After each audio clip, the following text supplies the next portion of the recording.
kids, but really what we preach here is not fear, but faith. Faith.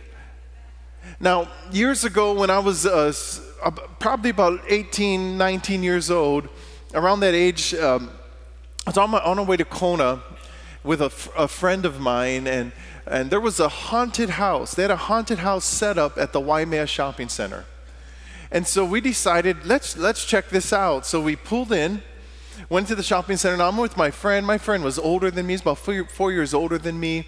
I might have even been younger when I think about it, but he was older than me. He was bigger than me. He was stronger than me. He was tougher than me. I mean, this guy was a scrapper. He was always ready to go, and he wanted to stop at this haunted house. And so we go to this haunted house, and not expecting much, right? Because honestly, a lot of times you don't have the greatest expectations for things on our island, and we're just a small island.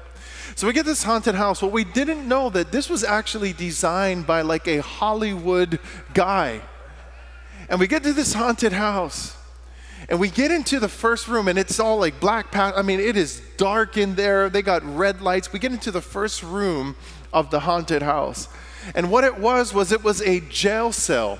They had metal bars, like a real jail cell, a bench on the inside, and sitting on that bench was a prisoner. He had on that old school prison suit. You know, the one with the black stripes. You know what I'm talking about? He had the little round, kind of like a sailor's hat, but it was a prison hat with the black stripes, and he is sitting there. His face is as pale as you can imagine. He's holding just an empty metal cup, and he's sitting there depressed, looking down. He wouldn't even make eye contact with us.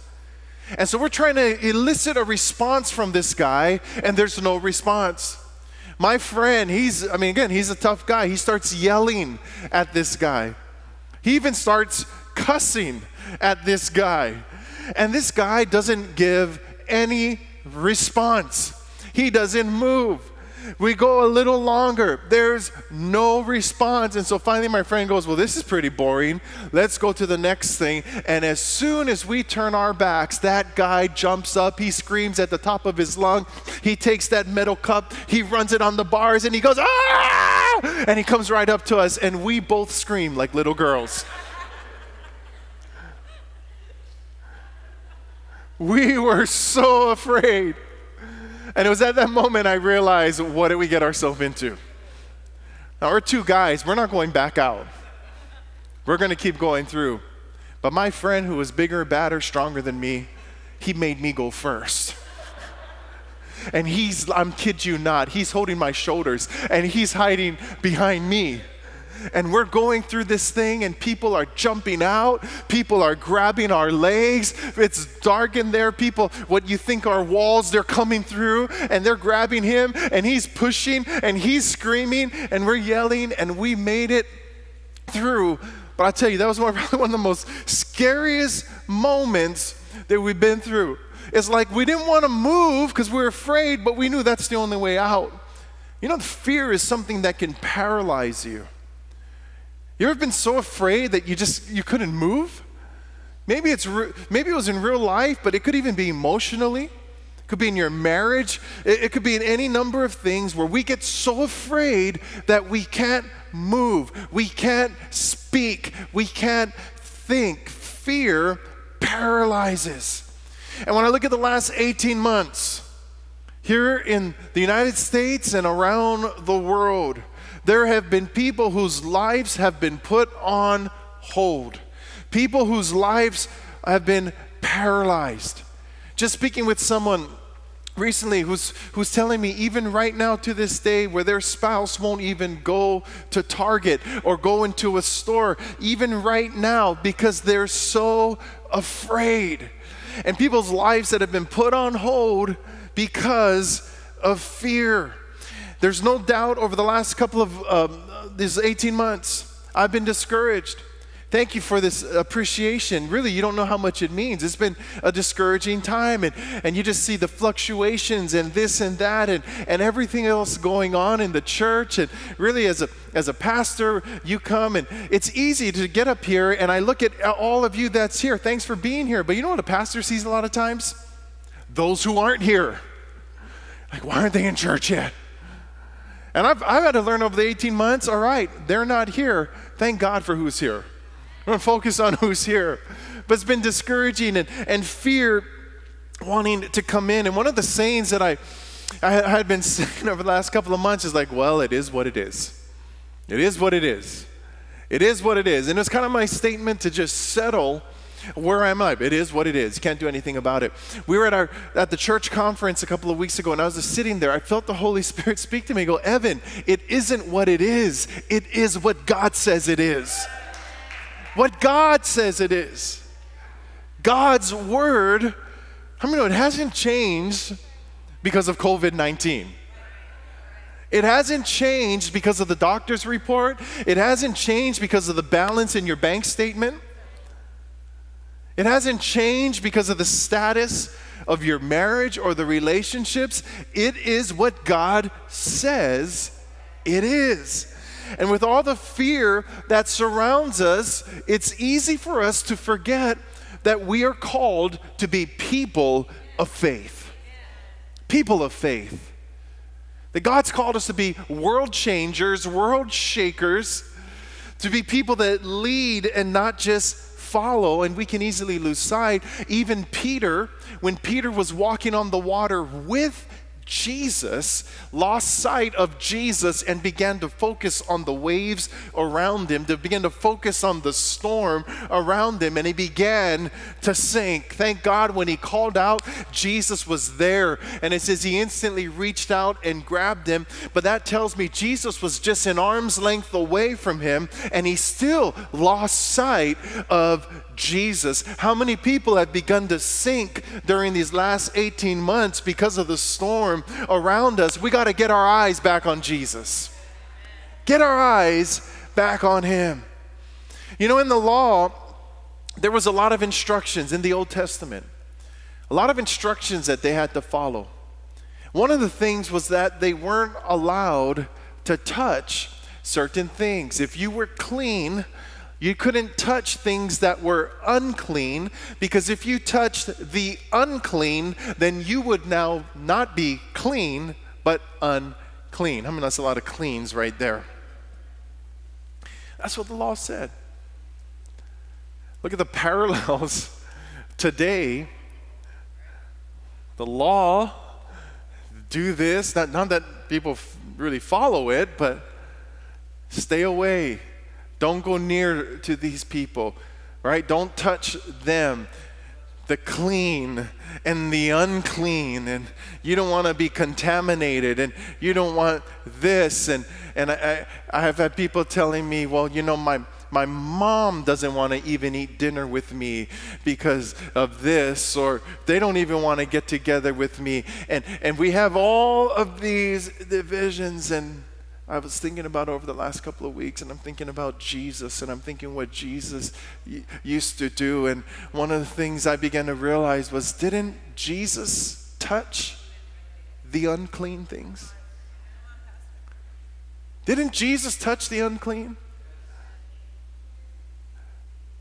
You know, for us here today who are spiritually vaccinated, when I say spiritually vaccinated, you're born again, you're saved, you're redeemed. I hope that's everyone here. You know, if we live separated from those who are still infected with sin, we're never going to reach the world. How do we be the church? Jesus engaged. Even when the law said he shouldn't, he engaged. In fact, if Jesus would have listened to the law, we wouldn't have seen some of the greatest miracles that happened. Mark chapter 5, when Jairus came, he said, my daughter is dying. But if you come, she'll be healed. But while he's talking to Jesus, Jesus is distracted by something else. And news comes, it says, Jairus, I'm sorry, your daughter is already dead. Your daughter's already dead. He said, Jesus, don't bother. She died already. What did Jesus say? She's sleeping. She's sleeping. I'm still coming. I'm coming. Jesus gets there. They got professional mourners. They're laughing at him, right? Well, look what it says. The crowd laughed at Jesus. Why? Because he goes, she's asleep. He said, there's a miracle that's going to happen. And he made them all leave. He took the girl's father, mother, his 3 disciples into the room where the girl was lying and holding her hand. Look at that, holding her hand. She was dead. You know, the law for a priest to touch something that was dead, a person that was dead, was prohibited. And let me tell you, these laws back then had way more weight than our laws today. This was real stuff. Jesus took the little girl's dead hand in his hand. How many know when your life is falling apart, there's no better place to be than in the hands of Jesus? Life took death by the hand. And he said, Talitha cum, which means little girl, get up. And the girl, who was 12 years old, immediately stood up and walked around. They were overwhelmed and totally amazed. The law prohibited the touching of dead bodies, the clean to touch the unclean. Jesus not only touched death, how many know he conquered death, hell, and the grave? He conquered death, hell, and the grave. One of the worst things you could get back in those days was a disease called leprosy. Leprosy was horrible. It would begin to disfigure your body. It was a disease that affected your skin. It affected your nerves. Your nerves would begin to die. You would begin to lose feeling. You could injure yourself and not know it because you can't feel it. It begin to get infected. Pieces of your body would begin to fall off. Noses would fall off. And really, I think the best example you could paint a picture when someone was infected with leprosy was really what we would imagine maybe as a zombie today. Somebody walking around with parts of their body gone, alive but dead. And when leprosy would infect someone, the law was very clear. They couldn't even be in community. They couldn't go to the temple and worship. They were cut off. They had to live in the hills. It was really a sentence of isolation until you died. That's what happened when you got leprosy. You were unclean. Unclean. You couldn't go around people without yelling out, unclean, unclean, unclean. People would stay away. And Jesus is in the village. And who comes to him? The lepers. Can you imagine the shock of the crowd around Jesus when these lepers show up? They shouldn't even be in that village. They even shouldn't be around people. And these lepers show up and they say, Jesus. They didn't ask if you are able. They knew he was able.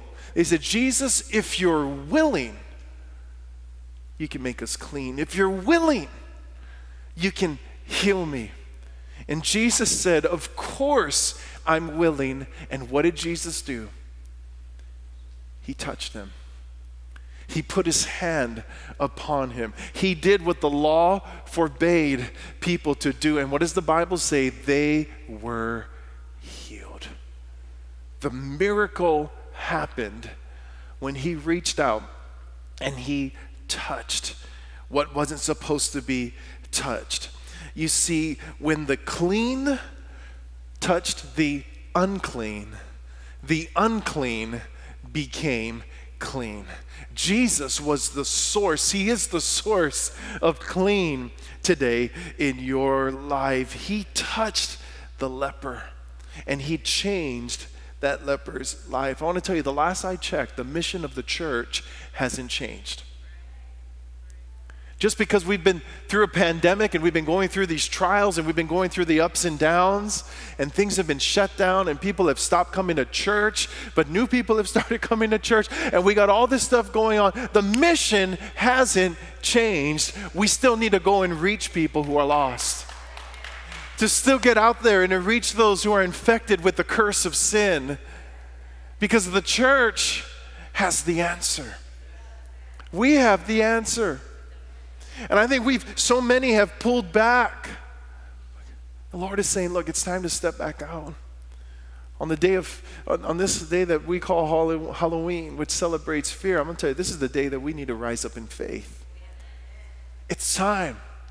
It's time. It's time.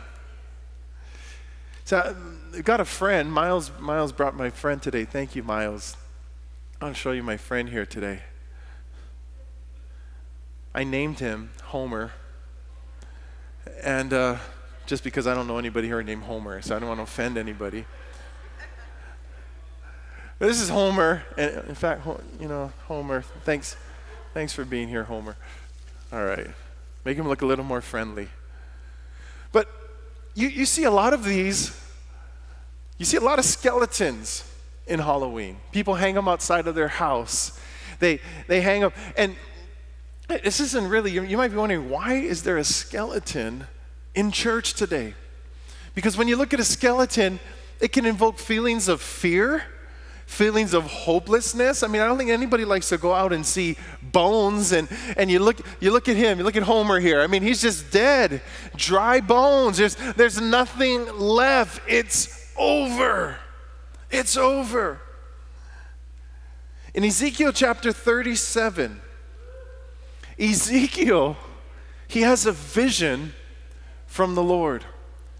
And he says this, "The Lord took hold of me, and I was carried away by the Spirit of the Lord to a valley filled with bones.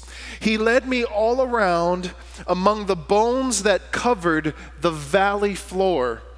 They were scattered everywhere across the ground and were completely dried out." You ever seen those bones that are so dried out? They're not even smooth anymore. It's like there's little holes in it. And he asked me, "Son of man, can these bones become living people again?"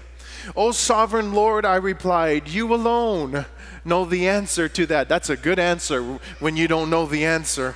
Then he said to me, "Speak a prophetic message to these bones and say, 'Dry bones, listen to the word of the Lord. This is what the sovereign Lord says. Look, I am going to put breath into you and make you live again. I will put flesh and muscles on you and cover you with skin. I will put breath into you and you will come to life. Then you will know that I am the Lord." So I spoke this message just as he told me, and suddenly as I spoke, there was a rattling noise all across the valley. The bones of each body came together and attached themselves as complete skeletons. Then as I watched, muscles and flesh formed over the bones. Then skin formed to cover their bodies, but they still had no breath in them. Then he said to me, "Speak a prophetic message to the winds. Son of man, speak a prophetic message and say, 'This is what the sovereign Lord says. Come, O breath from the four winds, breathe into these dead bodies so they may live again.' So I spoke the message as he commanded me. Breath came into their bodies, and they all came to life and stood up on their feet, a great army." Amen. The bones came to life. I wish I could show you a complete mannequin, but that wasn't in the budget, so you just got the bones. When this prophetic word was given, the people of Israel were living in captivity as slaves to Babylon. Babylon came in, destroyed the nation. They destroyed the temple. They took the people of Israel as captives to their land. They had no king, and then there was no end to the judgment in sight. And really what it would have looked like for Israel was that all hope was lost. It was finished and it was over. And when people look at this skeleton, when people see bones, bones represent the ending of something, not the beginning of something. But when God looks at bones, God sees potential in something, because God is able to bring dead things back to life. He's able to resurrect the things that we think are over. God looks at the things and he goes, I can breathe new life into this. Where everyone else says it's done, God says, I can do a new thing. And things have been dark in the world. Things have been dead in the world. And it's easy to lose hope. It's easy to lose faith. But I'm telling you this morning, Arise, God is saying it's not over. I got something else planned. There's something new that I'm wanting to bring. Light shines brightest in the darkness. And I'm telling you, family, there's never been a better time than right now for the church to begin to shine. For the church to shine its light. In fact, I said it's time for the church to shine. It's time for the church to rise up once again as people of faith, bringers of life, the carriers of light and hope to the world. To let them know that Jesus is wanting to do something. I believe God's wanting to bring a revival to every single one of our hearts. A revival to our lives. We had our men's breakfast the other weekend, and that's just what was stirring on my heart. So God wants to bring a revival, a personal revival in our heart. God, let that fire begin to burn. That we begin to step out of fear and we step into faith. It doesn't change the circumstances. We just walk in faith. See, I fast forward to all these years later, to just a couple of years ago. We're at Universal Studios. We're actually with Pastor Jared Ming, his family, my wife and I. And it was in October, and they had a haunted house. And so everybody wanted to go to this haunted house, and I'm game. I'm like, let's go. So we're going to this haunted house. We're standing in line. It's dim. It's dark. Eerie music's playing. I'm like, this is probably going to be intense, right? This isn't Waimea plastic sheet haunted house. Now, this is scary. This is Universal Studios haunted house. Universal's not like Disney. I mean, you go to Disney Haunted Mansion, it's like, I'm going to go to sleep. This is Universal. And I remember let me get to guys, this was off the hook. I mean, they had like the little person in the Chucky suit with a knife. I mean, it was crazy. Guy came running at you out of the dark. It was intense.